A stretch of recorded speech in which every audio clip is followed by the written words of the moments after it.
Hello friends, welcome to my Chand study point. दोस्तों, यदि आप रेलवे में हैं तो आपके लिए वीडियो काफ़ी इंपॉर्टेंट होने वाला है, क्योंकि जो रेलवे ने नोटिस जारी किया उस पर बात करेंगे। जो आधे अधूरा एग्जाम हो चुका है विभागीय परीक्षा, उसका क्या होगा। जो आने वाला एग्जाम है क्या वो लिया जाएगा कि नहीं लिया जाएगा, जो नोटिफिकेशन ऑलरेडी जारी हो चुका है, या जो एग्जाम अपकमिंग है वो लिया जाएगा कि नहीं लिया जाएगा। जीडीसी और एलडीसी दोनों पे बात करेंगे। सबसे पहले मैं तो नोटिफिकेशन की बात कर लेता हूं, जो 5 मार्च को इसने जारी किया। सीबीआई जो है छापेमारी के बाद जो पकड़ाया था, सीएलआई का एग्जाम था। देखिए, इंस्ट्रक्टर और इंस्पेक्टर एग्जाम दो होता है, एक अनुदेशक का एग्जाम होता है और एक इंस्पेक्टर का एग्जाम होता है। जो ये इंस्पेक्टर का एग्जाम था सीएलआई का था, ठीक है। यहाँ पे ध्यान दीजिएगा, जो इसने 5 मार्च का नोटिस जारी किया, डिस्प्ले पे देख रहे होंगे, इसमें लिखा है, मैं हिंदी में पढ़ के सुना देता हूं कि हाल ही में दिनों में विभागीय चयन में देखी गई कि अनियमितताओं के कारण विभागीय चयन ढांचे पर फिर से विचार करने का निर्णय लिया गया है और सभी लंबित चयन एलडीसी और जीडीसी दोनों में सम्मिलित किया। ध्यान दीजिएगा, समूह सी यानी कि ग्रुप सी। अब ग्रुप सी में कौन आता है, ध्यान दीजिएगा, रेलवे का डीओपीटी रूल फॉलो नहीं करता है रेलवे में। 1 से लेकर 9 तक लेवल, ध्यान देखिए, लेवल यहाँ पे 1 तो ग्रुप डी के तरफ भर्ती कर देता है। लेवल 2 से लेकर 9 तक ये ग्रुप सी के अंतर्गत आ जाता है। तो ये जो है रद्द माना जा सकता है, यानी कि जो 4 मार्च तक अंतिम रूप नहीं दिया गया है। अब इसमें वो भी कैंडिडेट आ जाते हैं जिसका आधा अधूरा एग्जाम हो चुका है। अब आधा अधूरा एग्जाम की बात करें तो ध्यान दीजिए, जिसका एलपी का एग्जाम हो चुका है, एलडीसी 50% कोटे के तहत, और उसका साइको बचा हुआ है, जिसका जूनियर क्लर्क का एग्जाम हो चुका है, उसका टाइपिंग बचा हुआ है, ये भी इस घेरे में आते हैं। इस विषय में मैं बाद में देखूंगा, पहले देख लीजिए कि जो 4 मार्च तक अंतिम रूप नहीं दिया गया और अनुमोदित नहीं किया गया, उन्हें रद्द माना जा सकता है। इसने ये क्लियर लिखा है कि रद्द माना जा सकता है, यानी कि अभी रद्द किया नहीं है, रद्द माना जा सकता है। अगले आदेश तक कोई और चयन शुरू नहीं किया जा सकता और चयनों को विनियमित करने के आगे के निर्देश नियत समय पर जारी किए जाएंगे। ये इसने इस नोटिफिकेशन में लिखा है। दूसरी जो पेपर के माध्यम से पता चला कि इसका एग्जाम जो है आरआरबी कंडक्ट करेगा। पहले कौन करता था, आरआरसी करता था, अब इसे आरआरबी को सौंपा जाएगा। अब एग्जाम की ढांचा समझ लीजिए, यहाँ पे 2 तरह से डिपार्टमेंटल एग्जाम लिए जाते हैं। एक तो एलडीसी के तहत होता है, दूसरा जीडीसी के तहत होता है, ठीक है। जीडीसी जो एग्जाम होता है वो पूरा जोनल कंडक्ट करता है एक साथ, और एलडीसी का जो एग्जाम होता है जोन में जो डिवीजन होता है वो कंडक्ट करता है। अब इतना समझ गए होंगे, यानी कि जीडीसी जो है जोनल कंडक्ट करता है, एलडीसी जो कंडक्ट करता है डिवीजन कंडक्ट करता है। जब आरआरबी बनाया जाएगा, यहाँ पे आरआरबी बनाया जाएगा, तो जीडीसी का एग्जाम और एलडीसी का एग्जाम अलग अलग तो लेगा ही, जैसे पहले लेता था। बात करेंगे कि वो एग्जाम जो मान लीजिए अभी पेंडिंग है, तो पेंडिंग है, एक बात ध्यान दीजिए, जब कोई रेलवे बोर्ड नोटिस जारी करता है तो उसे वेरीफाई यानी कि जेपीयू ज्वाइंट जो प्रोसीड्यूर ऑर्डर होता है, संयुक्त प्रक्रिया आदेश, वो जोनल के द्वारा बनाया जाता है। यानी कि जितना भी जोन के प्रमुख अधिकारी होता है जोनल लेवल पे, उसके द्वारा एक आदेश पारित किया जाता है जिसे जेपीयू बोलते हैं। तो जब तक आपके जोन ये क्लियर ना कर दे कि दिए गए एग्जाम को कैंसिल किया जा रहा है, तब तक आप ये ना माने कि आपका एग्जाम कैंसिल हो गया है, ठीक है।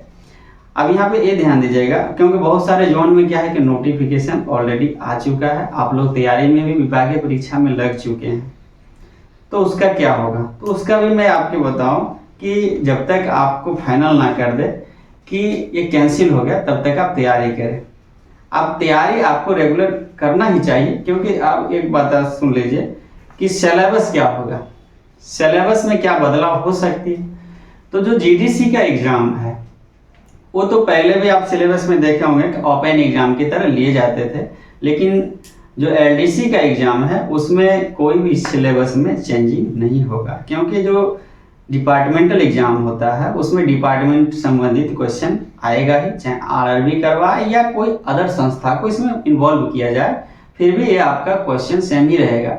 और आपको तो एक अच्छा खासा अपॉर्चुनिटी मिलेगा। यदि आप मान लीजिए कि सेंट्रलाइज किया जाता है तो आप बेटर से तैयारी करेंगे, हर जोन में हर डिवीजन में वैकेंसी आने की संभावना हर साल रहेगी। जितना भी पोस्ट 2 4 5 खाली रहेगा तो आपको वहाँ पे वैकेंसी दी जाएगी। ध्यान दीजिएगा, जो ग्रुप बी का एग्जाम होता है, ग्रुप बी का जो एग्जाम होता है NAIR संस्था एक जो है वो एग्जाम को कंडक्ट करता है। इसमें AEN, AE, AEE जितना भी ग्रुप बी अधिकारी रैंक का होता है, इसके एग्जाम को national academy of Indian railway conduct करता है। उसी तरह इसका भी एक संस्था बनाया जाए जो LDC और GDC को अलग अलग कंडक्ट करे, ना कि RRB करे। चलिए, यदि RRB भी कंडक्ट करती है तो आपको याद होगा कि GDC का एक सेंट्रलाइज संस्था पहले बनाया गया, लेकिन वो सफल रहा नहीं रहा, उसको रद्द करके फिर वही काम किया गया जो अभी बहुत बड़े लेवल पे धांधली हुआ। बड़े लेवल पे धांधली के बाद साउथ ईस्टर्न में गार्ड का एग्जाम हुआ, उसमें भी अगर CBI इंक्वायरी हो तो सारे के सारे अधिकारी लोग पकड़े जाएंगे। यहाँ पे LP 50% का जो एग्जाम हुआ नागपुर डिवीजन के अंतर्गत, वेस्टर्न रेलवे के अंतर्गत, अभी तो ईस्टर्न का क्लियर नहीं किया, नागपुर का जो क्लियर उसमें भी काफी धांधली LP 50% में किया गया। तो ये सब जो है जितना भी GDC का एग्जाम, आप देखिए GDC के अंतर्गत जो एग्जाम होता है ट्रेन मैनेजर का, SM का, जूनियर कलर का, JE का, LP का, तो GDC में भी जो है अभी ब्रोकर लोग पहुंच चुका है, उसमें कम मात्रा में जो होता है, लेकिन अधिकारी को कम वहां पे रुपया पहुंचता है। लेकिन जो LDC का एग्जाम होता है, LDCE, ध्यान दीजिएगा, इसमें सबसे ज्यादा यदि जो है धांधली होता है वो ट्रेन मैनेजर के एग्जाम में होता है। इसमें कमर्शियल और ऑपरेटिंग सिर्फ बैठ सकता है, इन्वॉल्व हो सकता है। तो इसमें एग्जाम में मिनिमम 3 से 5 लाख की डिमांड होता है, और जो आराम से दे देता है, क्योंकि सोचता है कि दो जो है 3 महीना में कमा के बराबर कर लेंगे, इसलिए दे देता है। हर जोन का, हर डिवीजन का यही हाल है गार्ड के एग्जाम में।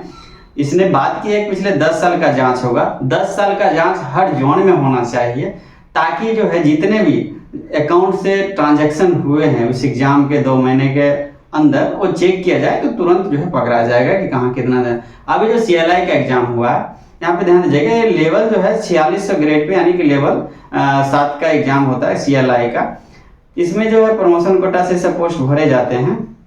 10 से 20 लाख रुपया, पहले तो 20-20 लाख रुपए लिए जाते थे, क्रैच ज्यादा था CLI का, लेकिन अभी जाना नहीं चाहता है, जो पेनल्टी वगैरह ज्यादा मिल रहा है इसके कारण, तो 10 से 15 लाख रुपए इसमें आराम से लिए जाते हैं। ठीक है, वो वेलफेयर इंस्पेक्टर का ध्यान दीजिएगा, इसमें कोटा डिफाइन है, 20%, 35%, 50% सबका कोटा रहता है। तो इसमें जो है बहुत सारे जो डिवीजन है उसमें आराम से 5 से 10 लाख रुपए डिमांड किए जाते हैं।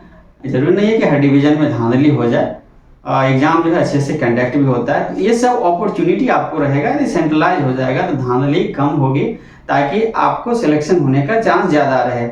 ASM के एग्जाम से 3 से 5 लाख रुपए आराम से दे देते हैं और डिमांड भी किए जाते हैं। ये सब जो है डिपार्टमेंटल है, ये ऑपरेटिंग और कमर्शियल से बैठता है गार्ड और ASM TC CC में। ध्यान दीजिएगा, यहाँ पब्लिक इंस्पेक्टर में काफी डिमांड होता है, उसमें ज्यादातर 10 से प्लस ही डिमांड होता है।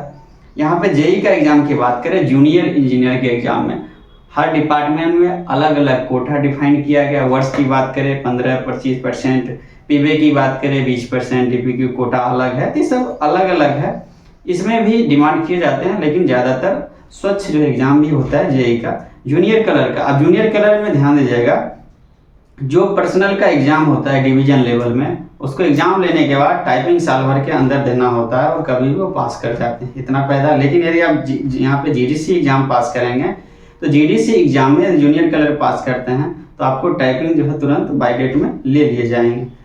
तो अभी से आप बेटर तैयारी कीजिए, ताकि जो सेंट्रलाइज यदि RRB भी एग्जाम कंडक्ट करे, एक साथ वैकेंसियाँ आएगी और आप जो है डिपार्टमेंटल एग्जाम आराम से क्वालिफाई कर पाएंगे। ध्यान दीजिएगा, यदि तैयारी आपका रहेगा तभी आपके लिए अपॉर्चुनिटी है। यदि आप तैयारी नहीं करते हैं तो आप पहले की तरह रखे रह जाएंगे, तो रुपया कम कोई चांस है नहीं। अगर RRB लेगा तो मान लीजिए रुपया नहीं चले, तो यदि आप पढ़ते हैं तभी आपका सिलेक्शन होगा। इसलिए आप बेटर तैयारी करें, बेटर सक्सेसफुल करें, और अपने डिवीजन में जो भी एग्जाम होता है, एग्जाम से पहले RTI जरूर आप अप्लाई करें, कौन से अधिकारी को क्या सौंपा गया, कौन एजेंसी को जो है वर्किंग सौंपा गया। जब RTI आप 10 लोग मारेंगे तो अंदर में हड़कंप मचेगा, डर सा महसूस होगा, तो ये घूसखोरी रुकने के चांस बढ़ेगा। तो आशा करता हूँ आप समझ गए होंगे। यदि आपको फिर भी कोई डाउट लगता हो तो कमेंट में आप पूछ सकते हैं, चांद स्टडी आपको हेल्प करेगा। धन्यवाद।